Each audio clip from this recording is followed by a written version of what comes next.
Assalamualaikum warahmatullahi wabarakatuh. Selamat pagi, Bu Rani, Bu Nurul, dan teman-teman semua.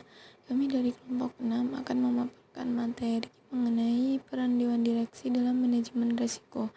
Sebelumnya, perkenalkan kelompok kami yang beranggotakan ada Salma Arzuan dengan NPM 19 10 10 40 30.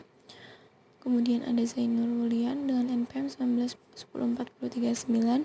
Dan ada saya sendiri, Nabila Guna, dengan NPM 19 10 10 41 25. Yang pertama ada pengertian risiko dan manajemen risiko. Risiko selalu diartikan dengan kemungkinan terjadinya sesuatu yang tidak terduga, tidak diinginkan, sehingga terdapat unsur ketidakpastian atau kemungkinan terjadi sesuatu.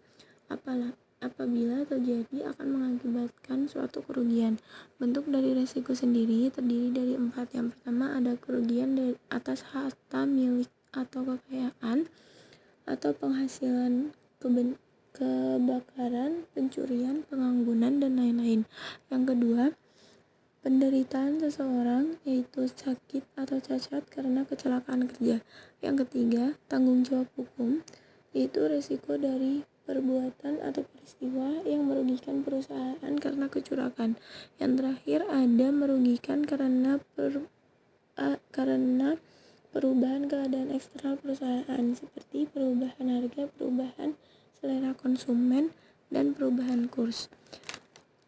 Kemudian ada manajemen risiko. Manajemen risiko adalah pelaksanaan fungsi-fungsi manajemen mencakup kegiatan merencanakan, mengorganisasikan, menyusun, mengkoordinasi, dan mengawasi dalam penanggulangan risiko, terutama risiko yang dihadapi oleh perusahaan.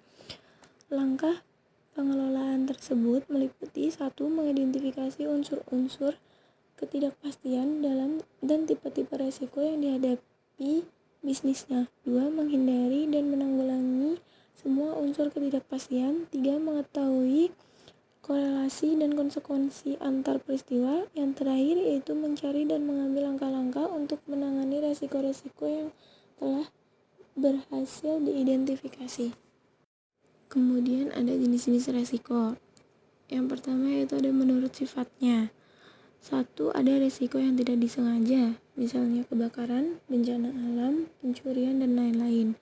2. Risiko yang disengaja, seperti risiko hutang piutang, berjualan, hedging, dan lain-lain. 3. Ada risiko fundamental, yaitu seperti banjir, angin topan, dan lain-lain. Yang keempat ada risiko khusus, kapal kandas, pesawat jatuh, dan lain-lain. Yang terakhir ada risiko dinamis, yaitu risiko yang timbul karena perkembangan teknologi, atau kelebihannya adalah risiko statis, atau kebalikannya adalah risiko statis. Yang kedua ada menurut dapat dialihkan atau tidak. 1. Ada dapat dialihkan kepada pihak lain, yaitu dengan mempertanggungan suatu objek yang. Selanjutnya ada manfaat manajemen risiko. Manfaat manajemen risiko yaitu ada 5 manfaat. Yang pertama ada perusahaan memiliki ukuran kuat sebagai pijakan dalam mengambil setiap keputusan, sehingga para manajer menjadi lebih berhati-hati dan selalu menempatkan ukuran-ukuran dalam berbagai keputusan.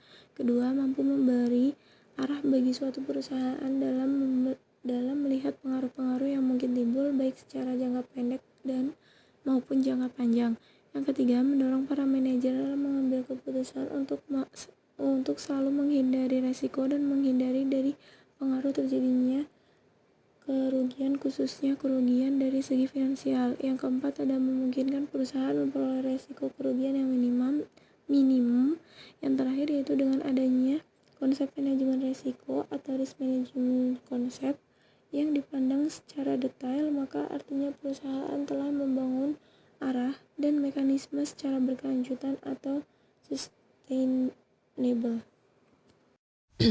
Selanjutnya materi yang akan kami bahas yaitu mengenai implementasi manajemen risiko.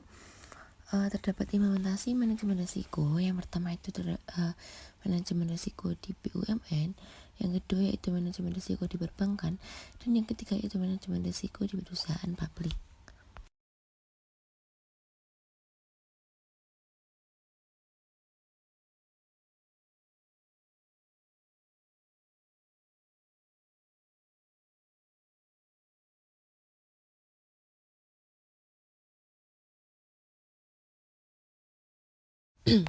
Selanjutnya materi yang akan kami bahas yaitu mengenai implementasi manajemen risiko. Terdapat implementasi manajemen risiko. Yang pertama itu manajemen risiko di BUMN, yang kedua yaitu manajemen risiko di perbankan, dan yang ketiga yaitu manajemen risiko di perusahaan publik.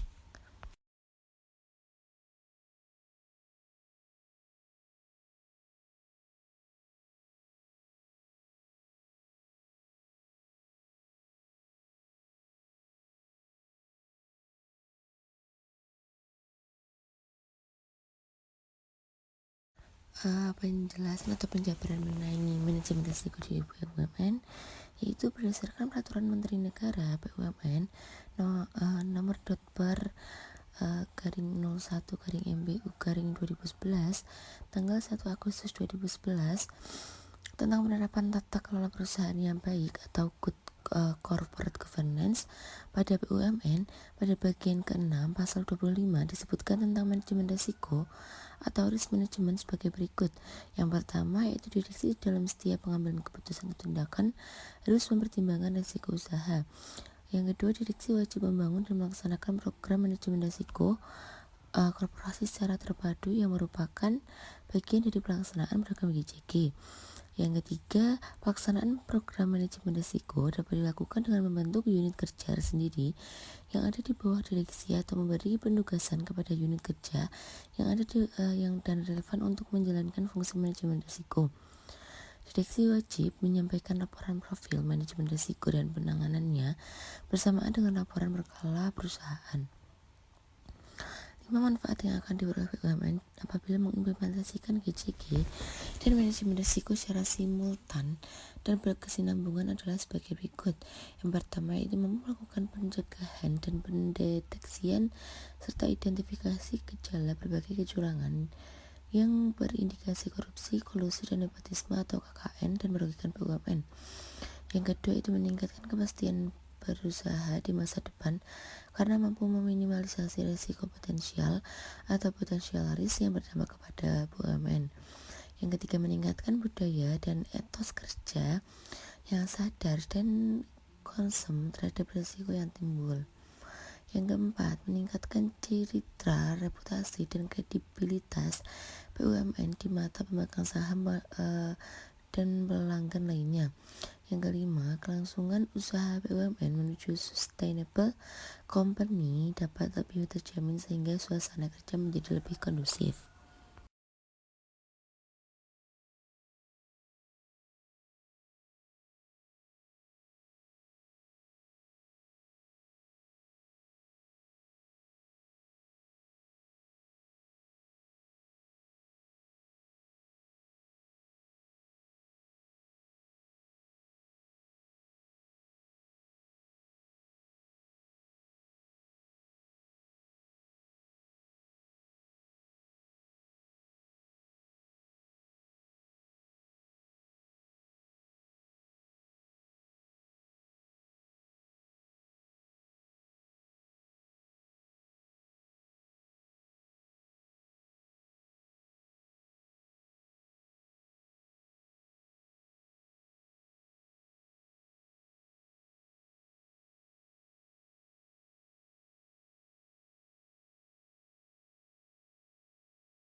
penjelasan atau penjabaran mengenai manajemen risiko di BUMN, yaitu berdasarkan Peraturan Menteri Negara BUMN nomor /per garing 01 garing MBU garing 2011 tanggal 1 Agustus 2011 tentang penerapan tata kelola perusahaan yang baik atau good corporate governance pada BUMN. Pada bagian ke-6 pasal 25 disebutkan tentang manajemen risiko atau risk management sebagai berikut. Yang pertama yaitu direksi dalam setiap pengambilan keputusan atau tindakan harus mempertimbangkan risiko usaha. Yang kedua, direksi wajib membangun dan melaksanakan program manajemen risiko korporasi secara terpadu yang merupakan bagian dari pelaksanaan program GCG. Yang ketiga, pelaksanaan program manajemen risiko dapat dilakukan dengan membentuk unit kerja sendiri yang ada di bawah direksi atau memberi penugasan kepada unit kerja yang ada dan relevan untuk menjalankan fungsi manajemen risiko. Direksi wajib menyampaikan laporan profil manajemen risiko dan penanganannya bersamaan dengan laporan berkala perusahaan. 5 manfaat yang akan diperoleh BUMN apabila mengimplementasikan GCG dan manajemen risiko secara simultan dan berkesinambungan adalah sebagai berikut. Yang pertama yaitu melakukan pencegahan dan pendeteksian serta identifikasi gejala berbagai kecurangan yang berindikasi korupsi, kolusi, dan nepotisme atau KKN dan merugikan BUMN. Yang kedua itu meningkatkan kepastian berusaha di masa depan karena mampu meminimalisasi risiko potensial atau potensial risk yang berdampak kepada BUMN. Yang ketiga meningkatkan budaya dan etos kerja yang sadar dan konsum terhadap risiko yang timbul. Yang keempat, meningkatkan citra, reputasi, dan kredibilitas BUMN di mata pemegang saham dan pelanggan lainnya. Yang kelima, kelangsungan usaha BUMN menuju sustainable company dapat lebih terjamin sehingga suasana kerja menjadi lebih kondusif.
Selanjutnya, penjabaran mengenai manajemen risiko di perbankan. Bank Indonesia melalui suatu edaran kepada semua bank umum konvensional di Indonesia pada nomor 15/15/DPNP tanggal 29 April 2013 mengenai pelaksanaan Good Corporate Governance bagi bank umum.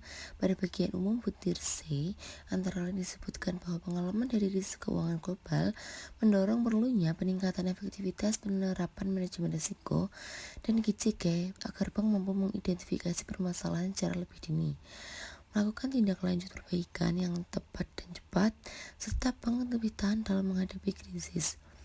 Bank Indonesia menyempurnakan metode penilaian tingkat kesehatan bank umum, yaitu dengan menggunakan pendekatan risiko atau risk-based bank rating atau RBBR, baik secara individual maupun secara konsolidasi yang antara lain mencakup penilaian faktor GCG. Penilaian faktor GCG dalam penilaian tingkat kesehatan bank umum dengan menggunakan pendekatan risiko atau RBBR merupakan pengganti dari penilaian terhadap faktor manajemen dalam penilaian tingkat kesehatan bank umum berdasarkan Chambers Rating.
Selanjutnya, penjabaran mengenai manajemen risiko di perbankan.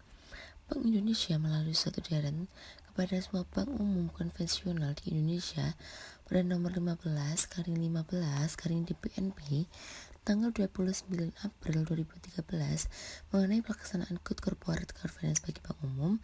Pada bagian umum butir C antara lain disebutkan bahwa pengalaman dari risiko keuangan global mendorong perlunya peningkatan efektivitas penerapan manajemen risiko dan GCG agar bank mampu mengidentifikasi permasalahan secara lebih dini, melakukan tindak lanjut perbaikan yang tepat dan cepat, serta bank lebih tahan dalam menghadapi krisis. Bank Indonesia menyempurnakan metode penilaian tingkat kesehatan bank umum, yaitu dengan menggunakan pendekatan risiko atau risk-based bank rating atau RBBR, baik secara individual maupun secara konsolidasi yang antara lain mencakup penilaian faktor GCG. Penilaian faktor GCG dalam penilaian tingkat kesehatan bank umum dengan menggunakan pendekatan risiko atau RBBR merupakan pengganti dari penilaian terhadap faktor manajemen dalam penilaian tingkat kesehatan bank umum berdasarkan Chambers Rating.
Penerapan manajemen risiko bagi bank umum syariah dan unit usaha syariah diatur dalam pasal 2 dalam Peraturan Bank Indonesia atau PBI nomor 13/23/PBI/2013 tanggal November 2013.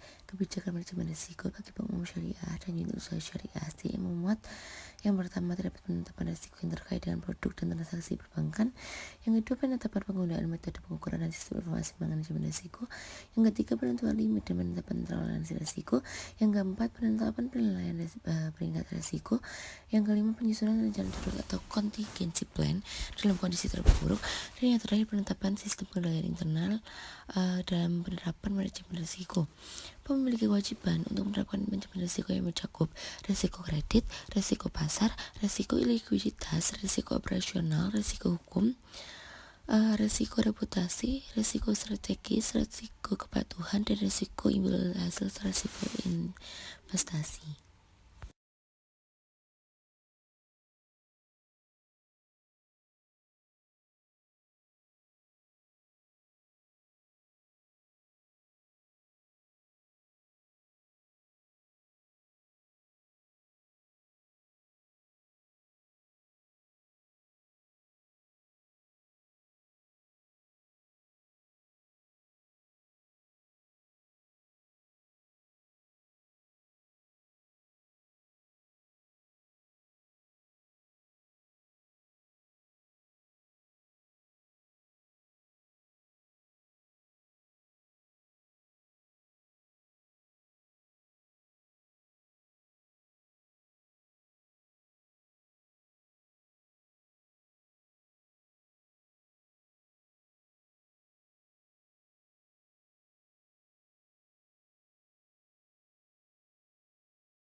Penerapan manajemen risiko bagi bank umum syariah dan unit usaha syariah diatur dalam pasal 2 dalam Peraturan Bank Indonesia atau PBI nomor 13/23/PBI/2013 tanggal November 2013.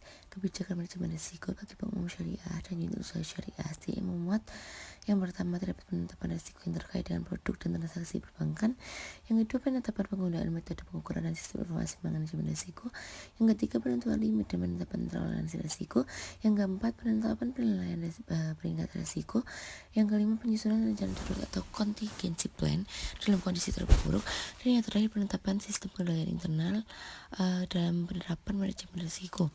Memiliki kewajiban untuk menerapkan manajemen risiko yang mencakup risiko kredit, risiko pasar, risiko likuiditas, risiko operasional, risiko hukum, risiko reputasi, risiko strategis, risiko kepatuhan, dan risiko imbal hasil resiko investasi.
Selanjutnya, manajemen risiko di perusahaan publik. Implementasi manajemen risiko di perusahaan publik diatur dalam Peraturan Otoritas Jasa Keuangan atau OJK tanggal 19 November 2014 mengenai penerapan manajemen risiko terintegrasi bagi konglomerasi keuangan. Dalam peraturan ini, dijelaskan bahwa manajemen risiko terintegrasi adalah serangkaian metodologi dan prosedur yang digunakan untuk mengidentifikasi, mengukur, memantau, dan mengendalikan risiko yang timbul dari seluruh kegiatan usaha LJK yang tergabung dalam suatu konglomerasi keuangan secara terintegrasi. Berdasarkan pasal 2 Peraturan Otoritas Jasa Keuangan atau OJK tanggal 23 Maret 2013 mengenai penerapan manajemen risiko pada lembaga jasa keuangan non-bank menjelaskan bahwa lembaga dan jasa keuangan non-bank wajib menerapkan manajemen risiko secara efektif yang mencakup 1. Pengawasan aktif direksi dewan komisaris atau yang setara LJKNB. Kecukupan kebijakan, prosedur, dan penerapan limit risiko. Lalu yang ketiga, kecukupan proses identifikasi, pengukuran, pemantauan, dan pengendalian risiko. Lalu yang keempat, sistem informasi manajemen risiko, dan yang kelima, sistem pengendalian intern yang menyeluruh.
Komite Nasional Kebijakan Governance atau KNKG pada tahun 2011 telah menerbitkan konsep pedoman penerapan manajemen risiko berbasis governance yang meliputi satu kebijakan manajemen risiko. Kebijakan manajemen risiko merupakan pernyataan komitmen secara tertulis oleh direksi dan dewan komisaris untuk menerapkan manajemen risiko dalam organisasi. 2. Akuntabilitas penerapan manajemen risiko.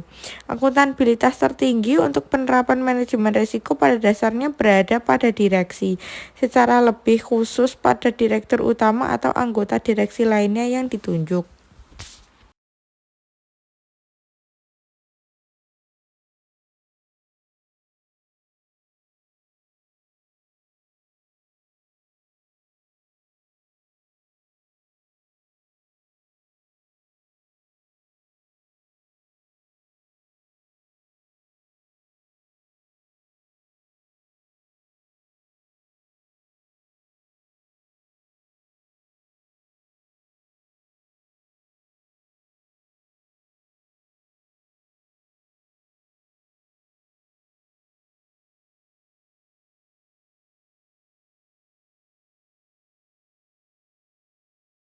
Sekian presentasi dari kelompok kami. Apabila ada banyak salah maupun kekurangan, kami memohon maaf yang sebesar-besarnya. Wassalamualaikum warahmatullahi wabarakatuh.